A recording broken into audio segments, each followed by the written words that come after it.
Je vous remercie. Donc, nous passons maintenant pour le groupe de la droite républicaine à Monsieur Guillaume Lepers.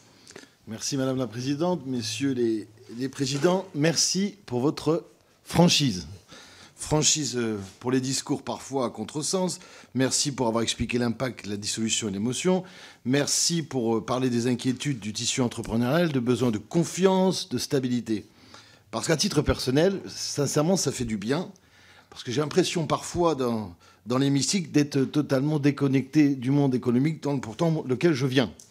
Donc une image qui parfois même est pire que ça et caricaturée du monde entrepreneurial. Donc merci pour ce discours de vérité qui remet un peu l'église au milieu du village, ça fait du bien. Et merci particulièrement à M. Picon de parler de ces petites entreprises qui souffrent et qui sont pourtant souvent les seuls moteurs de nos territoires ruraux qui, eux, souffrent aussi. Donc merci beaucoup pour ce discours. Moi, je voudrais revenir juste sur deux freins qui pèsent pour moi sur la compétitivité de nos entreprises. D'abord, le coût du travail dans notre pays, 30% plus élevé que la moyenne des pays de l'Union européenne et même 40% dans l'industrie. Ce poids que la France ne parvient pas à alléger entraîne, on le sait, défaillance d'entreprises, délocalisation et difficultés d'embauche. Nous observons une dynamique de l'emploi préoccupante, avec un taux de chômage qui devrait atteindre 7,6% d'ici mi-2025 selon l'INSEE. L'évolution des salaires ont également été freinée, en particulier dans les TPE, PME, ce qui impacte directement le pouvoir d'achat des salariés. Ensuite, il y a la question de la complexité administrative. C'est un sujet qui revient systématiquement dans les échanges que j'ai avec les entreprises de mon territoire et aussi avec vos organisations représentatives. La multiplication des démarches inutiles à effectuer, des dossiers répétitifs à remplir, des demandes des administrations qui ne communiquent pas entre elles.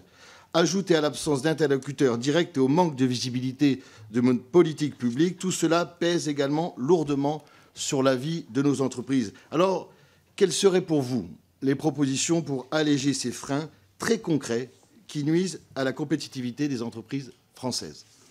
Je vous remercie. Alors, Monsieur Martin. Alors, je crois qu'on a en partie évoqué le sujet. Si vous me permettez l'image, il faut déjà arrêter de remplir la baignoire avant de la vider. C'est pour ça que nous sommes très résolus contre les modalités de CSRD et de CS3D qui, quoi qu'on en pense, impacteront toutes les tailles d'entreprise. Bon, après, je n'en reviens pas sur ce qu'on a partagé sur les études d'impact, qui sont indispensables, et qui, si elles avaient existé, nous auraient évité bien des déboires. J'ai évoqué le ZAN, les ZFE. Et enfin, je pense qu'il faut faire ce que l'Europe, semble-t-il, s'apprête à faire avec sa loi Omnibus. C'est pas très engageant, ce terme d'Omnibus, mais enfin bon. C'est-à-dire inventorier tous les dispositifs existants, en mesurer l'efficacité, supprimer ceux qui ne produisent rien et, a fortiori, supprimer ceux qui créent des effets négatifs. Là, il y a un vaste chantier. Nous sommes, je crois pouvoir m'exprimer pour le compte de toutes les organisations professionnelles, très déterminés à contribuer à ces travaux. On l'a déjà fait dans le cadre des travaux des commissions ad hoc, aussi bien à l'Assemblée nationale qu'au Sénat. Merci. Monsieur Reza Toffi. Très rapidement, mais donc le test PME dont je vous parlais tout à l'heure, qui va passer bientôt. Et donc ça, c'est un élément qu'on défend depuis très longtemps. Le CSRD, donc Patrick Martin en a parlé, mais on partage tous l'ambition de réussir cette transition environnementale. Après, est-ce que faire remplir des formulaires à des chefs d'entreprise, et Patrick Martin l'a bien dit, mais au final, ça va s'impacter à tout le monde et pas que aux grandes entreprises. Est-ce que demander à un chef d'entreprise de remplir 1000 indicateurs, c'est la solution? Je ne pense pas. Donc il faut aussi revoir le CSRD. On a bon espoir avec la nouvelle Commission européenne que ce sujet soit revu. Je vous remercie, Monsieur Picon. Oui, juste simplification. Pendant 2 ans, on a travaillé, nous, dur, sous l'autorité des précédents gouvernements, sur la simplification. 133 mesures sectorielles, mais du B à bas, hein, métier par métier. On a questionné nos entreprises. Qu'est-ce qui vous empoisonne, là, le plus? 133. La loi qui est bloquée au Sénat, je ne sais pas pourquoi, qui n'arrive pas à venir, en a accepté plus de 100. Ben, on les attend. 2 ans de travail, et par moment, on s'interroge de savoir si ça sera utile, si ça arrivera ou pas.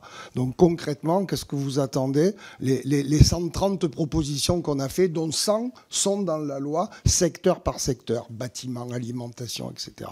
Du terre à terre, parce que nous, on a fait du terre à terre. Et des trucs qui ne sont pas en défiance, ni avec le sanitaire, la protection des consommateurs, non, des trucs inutiles, où on nous demande 3 fois, 5 fois la même chose, parce que les systèmes ne connectent pas pour des raisons X ou Y. Voilà, donc ce qu'on attend, c'est que les lois qui sont prêtes à être votées, elles le soient enfin et appliquées. Merci. Nous passons maintenant au groupe